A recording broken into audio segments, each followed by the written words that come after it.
Good morning పిల్లలు. ఇవాళ మనం సూపర్ కండక్టర్స్లో ఉన్నామండి. మరి దాని సూపర్ కండక్టివిటీలో జోసెఫ్సన్ ఎఫెక్ట్ లాస్ట్ క్లాస్లో డిస్కస్ చేసుకున్నాము. మరి దాని అప్లికేషను స్క్విడ్స్ గురించి మాట్లాడుకుందామండి. దీని గురించి స్క్విడ్స్ గురించి మాట్లాడుకుందాం. ఫస్ట్ మనం ఎగ్జామ్ పాయింట్ ఆఫ్ వ్యూ రాయడానికి నేను డెఫినేషన్ ఇస్తాను. డెఫినేషన్ అర్థం తెలుసుకుందాము. దాని తర్వాత దాని గురించి కొంచెం డిస్కస్ చేసుకుందాము. ఓవరాల్ అవుట్ సైడ్గా మనం అంటే మ్యాథమెటికల్ ఎక్స్ప్రెషన్కి వెళ్ళట్లేదండి. అంటే ఎంఎస్సీ లెవెల్లో హై లెవెల్లో కొంచెం కంప్లీట్ డెరివేషన్ వెళ్ళట్లేదు నేను. ఓవరాల్ అసలు స్క్విడ్ అంటే ఏంటి, ఎలా పనిచేస్తుంది, దాని అప్లికేషన్స్ ఏందనేది కొంచెం మాట్లాడుకుందాం మనం. సో ఆ మాట్లాడుకొని క్లోజ్ చేద్దామండి. సో మీకు ఎప్పుడైనా మ్యాథమెటికల్ ఎక్స్ప్రెషన్ కావాలంటే మళ్ళీ దాన్ని సపరేట్ వీడియో చేద్దామండి. ఎందుకంటే కంప్లీట్లీ మ్యాథమెటికల్ ఉంటుంది దాంట్లో.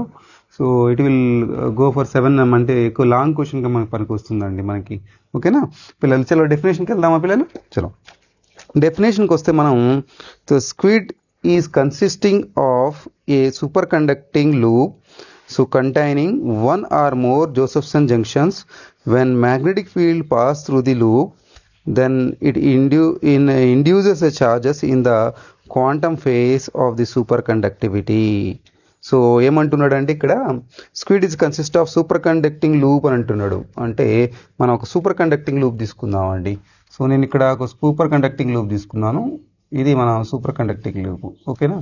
సో మనం ఏం చేద్దామంటే ఈ సూపర్ కండక్టింగ్ లూప్లో ఏం చేస్తామంటున్నాడు, superconducting consist of one or more Josephson junction అంటున్నాడు. మనం ఏం చేద్దామంటే ఇక్కడ నేను బ్రేక్ చేసి ఒక జోసెఫ్సన్ జంక్షన్ ఇక్కడ పెడుతున్నాను, ఇక్కడ ఒక బ్రేక్ చేసి ఒక జోసెఫ్సన్ జంక్షన్ పెడతాను. అంటే ఇప్పుడు మనం ఏం చేసామంటే ఈ సూపర్ కండక్టింగ్ లూప్ లోపల నేను 1 or 2 ఏం చేస్తున్నానంటే ఇటు సైడ్ మనం కరెంట్ పంపించడానికి కన్వీనియంట్గా నేను ఏం చేస్తున్నానంటే సూపర్ కండక్టింగ్ లూప్ని ఇలా తీసుకొని మనం ఏం చేసామంటే వాడు చెప్తున్న ప్రకారము 1 or more జోసెఫ్సన్ జంక్షన్ అంటున్నాడు.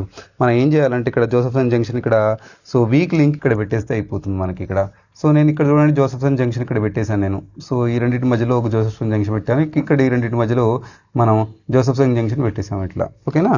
పెట్టడం వల్ల ఏమవుతుంది అంటే మనకు తెలిసిందే జోసెఫ్సన్ జంక్షన్లో ఏమవుతుందని. మళ్ళీ ఒకసారి రికాల్ చేసుకుందాం మనం ఏం చేసుకున్నాం అన్నది. ఓకేనా? ఫస్ట్ ఈ డెఫినేషన్కి వెళ్ళిపోతే Josephson junction when the magnetic field is passes through the ఏమంటున్నాడు, మ్యాగ్నెటిక్ ఫీల్డ్ ఇక్కడ నుంచి పాస్ చేయమంటున్నాడు. సో ఎట్లా పాస్ చేయమంటున్నాడు, పర్పెండిక్యులర్గా పాస్ చేయమంటున్నాడు అండి. అంటే మనం పర్పెండిక్యులర్గా చూస్తే ఇట్లా పర్పెండిక్యులర్గా మనం మ్యాగ్నెటిక్ ఫీల్డ్ని పాస్ చేయమంటున్నాడు ఇటు నుంచి. ఓకే, మనం మ్యాగ్నెటిక్ ఫీల్డ్ పర్పెండిక్యులర్గా పాస్ చేయడం వల్ల ఏమవుతుందంట, loop is it induces the charges in the quantum phase of the superconducting. Induce చేస్తుంది ఇక్కడ క్వాంటమ్ ఫేజ్లో. ఎలా అనేది డిస్కస్ చేద్దాం పిల్లలు. అంటే మనం స్క్విడ్ గురించి మాట్లాడుతున్నట్టయితే మేజర్గా ఏమేమి గురించి డిస్కస్ చేసుకుంటున్నామండి. మేజర్గా మనం చేసుకుంటున్నటువంటి డిస్కషను సూపర్ కండక్టివిటీ గురించి మాట్లాడుతున్నాం, అవునా కదా? సూపర్ కండక్టివిటీ గురించి మాట్లాడుతున్నాము. సెకండ్ వన్ వచ్చేసి జోసెఫ్సన్ జంక్షన్. ఓకే, జోసెఫ్సన్ జంక్షన్ గురించి మాట్లాడుతున్నాము.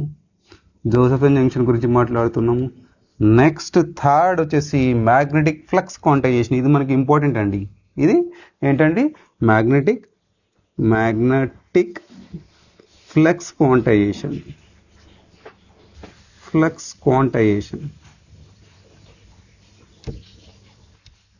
మ్యాగ్నెటిక్ ఫ్లక్స్ క్వాంటైజేషన్ ఇది చాలా ఇంపార్టెంట్ కాన్సెప్ట్. దీని మీద మనకి ఇప్పుడు స్క్విడ్ పనిచేస్తుంది అనుకుంటాం. ఓకేనా? సో ఇప్పుడు ఏమవుతుందో అబ్జర్వ్ చేద్దాం. మనం కనుక ఇటు నుంచి ఒక కరెంట్ని పంపించాము అనుకోండి, ఇది కరెంట్ పంపిస్తే ఇట్లా కరెంట్ పంపించాము అంటే కరెంట్ I అనేది ఇటు నుంచి మనకి ఫ్లో అవుతుంది. సో ఇలా ఒకటి కరెంట్ ఫ్లో అవుతుంది, ఇటు సైడ్ ఫ్లో అవుతుంది. ఫ్లో ఏమవుతుంది, ఇది ఎక్కడి నుంచి పాస్ అవుతుంది అని అంటే ఇది సూపర్ కండక్టివిటీ నుంచి వచ్చి సూపర్ కండక్టర్లో ఏమున్నాయండి, సూపర్ కండక్టర్లో కూపర్ లింక్స్ ఉన్నాయి, అంతే కదా? కూపర్ పెయిర్ ఉన్నది, మేజర్గా కూపర్ పెయిర్స్ ఉన్నాయి. కూపర్ పెయిర్స్ వర్కింగ్ ఎట్లా అని తెలుసు మీకు. ఒక ఎలక్ట్రాన్ ఇంకొక ఎలక్ట్రాన్తో ఫోనాన్తో ఇంటరాక్ట్ అయ్యి పెయిర్ అయ్యి చాలా ఫాస్ట్గా మూవ్ అవుతూ ఉంటాయి. ఇప్పుడు ఇది వీక్ లింక్ అంటే మనం ఇక ఇన్సులేటర్ కానీ ఏదన్నా పెట్టినప్పుడు మనకి టనలింగ్ ప్రాసెస్ అవుతుంది. లాస్ట్ క్లాస్లో మనం డిస్కస్ చేసుకుందామండి. సో ఇది కనుక మనం రెండు సూపర్ కండక్టర్ల మధ్యలో ఏం చేసామంటే ఇక్కడ ఒక ఇన్సులేటర్ పెట్టినట్లయితే ఇది సూపర్ కండక్టర్ డిస్కస్ చేసుకున్నాం. జోసెఫ్సన్ ఎఫెక్ట్ ఎవరైనా చూడని వాళ్ళైతే చూడండి. సో మనం ఏమవుతుంది ఇక్కడ ఈ కూపర్ పెయిర్ అనేది వేవ్ ఫామ్లో మనకి టనలింగ్ అవుతుంది. టన్నలింగ్ అయినప్పుడు ఏమవుతుంది, దీని ఇప్పుడు ఫస్ట్ దీని వేవ్గా మనం డిస్కస్ చేసుకుంటే ఇంత యాంప్లిట్యూడ్ ఉంటే దీంట్లో వచ్చేసి దీని యాంప్లిట్యూడ్ దీని ఫేజ్ షిఫ్ట్ అవుతుంది. సో అదేవిధంగా ఇక్కడ నుంచి పెద్ద యాంప్లిట్యూడ్ పెట్టుకొని దీని ఫేజ్ షిఫ్ట్ అవుతుంది. దీనివల్ల ఏమవుతుంది, ఈ రీజన్లో సో ఇంటర్ఫియరెన్స్ అవుతుంది. ఓకే, ఇంటర్ఫియరెన్స్ జరుగుతుంది. ఈ రీజన్లో మనకి ఇంటర్ఫియరెన్స్ జరుగుతుంది. మన స్క్విడ్ అంటే కూడా ఫుల్ ఫామ్ అదేనండి, super conducting quantum interference, quantum లెవెల్లో ఇంటర్ఫియరెన్స్ అవుతుంది. మరి ఇక్కడ ఇంటర్ఫియరెన్స్ ఎలా అవ్వాలి, మనం రెండు జోసెఫ్సన్ ఎఫెక్ట్ పెట్టాం కదా, ఒక ఇక్కడ రీజన్లో మనకి ఇక్కడ సూపర్ ఇంపోజ్ అయ్యి మనకి ఇంటర్ఫియరెన్స్ ప్యాటర్న్ అవుతుంది కదా.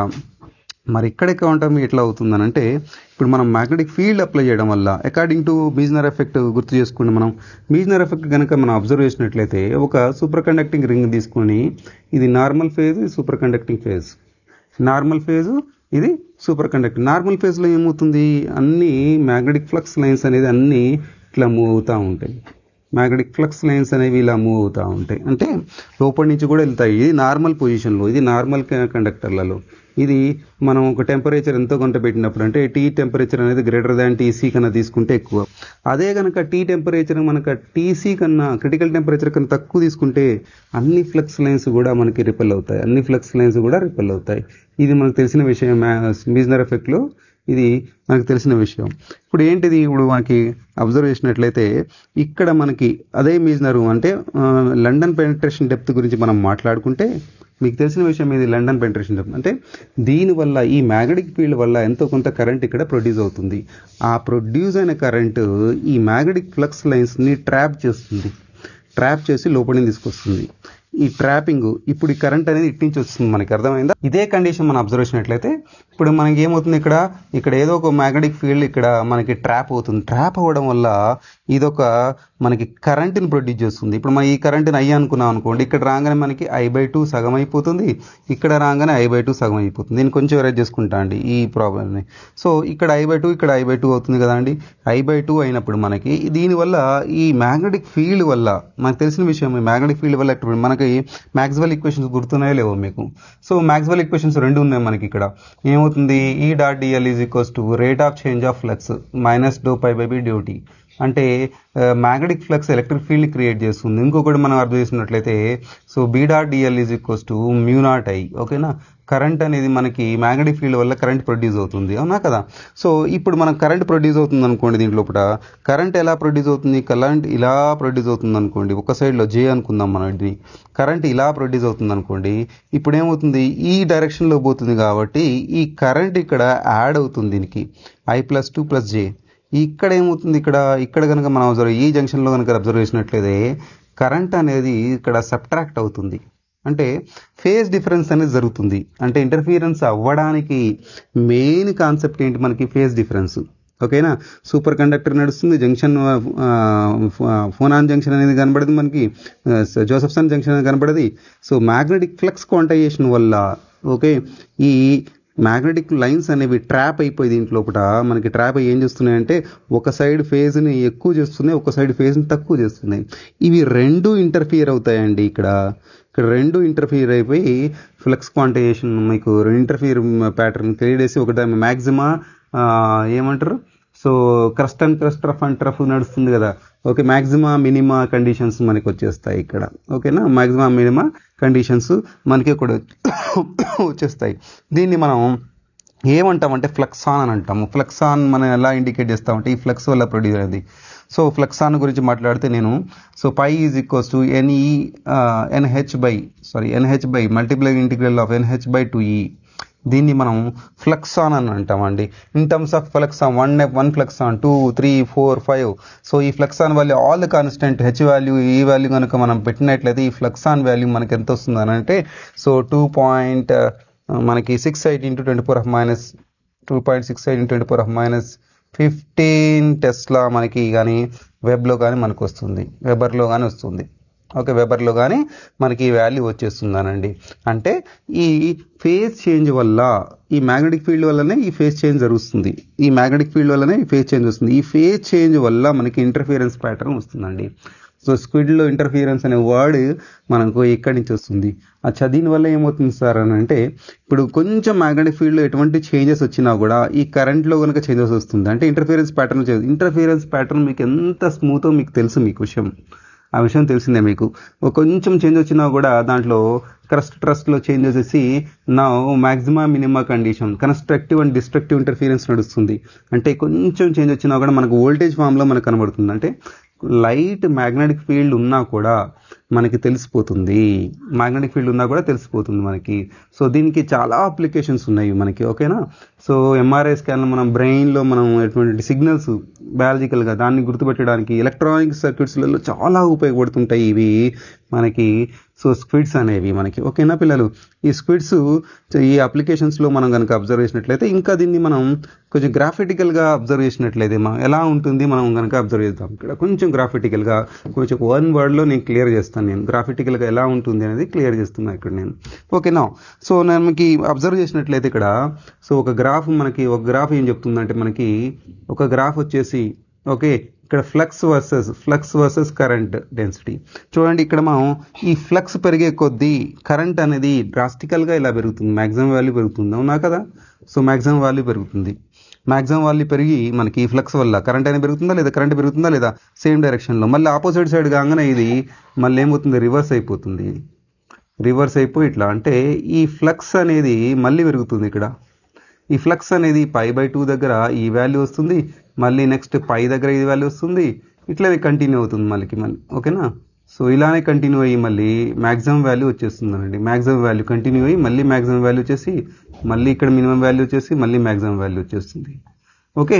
సో ఈ విధంగా ఈ గ్రాఫ్ ఇలా మెయింటైన్ చేస్తుంది. ఇప్పుడు కరెంట్ కనుక మనం అబ్జర్వ్ చేసినట్లయితే ఇక్కడ ఒక క్రిటికల్ కరెంట్ ఉంటుంది కదా. మనం ఇందాక జోసెఫన్ జంక్షన్లో క్రిటికల్ కరెంట్, మన జోసెఫన్ జంక్షన్లో మనం సో గ్రాఫ్ ఎలా వేసుకున్నాం, మనం గ్రాఫ్ కనుక అబ్జర్వ్ చేసినట్లయితే ఒక గ్రాఫ్ పర్టికులర్ వోల్టేజ్ దగ్గర కరెంట్ అనేది మ్యాక్సిమం వస్తుంది, దీన్ని క్రిటికల్ కరెంట్ అన్నాం మనం, అవునే కదా, క్రిటికల్ కరెంట్ అన్నాం. దాని తర్వాత మన గ్రాఫ్ ఇలా పెరుగుతుంది.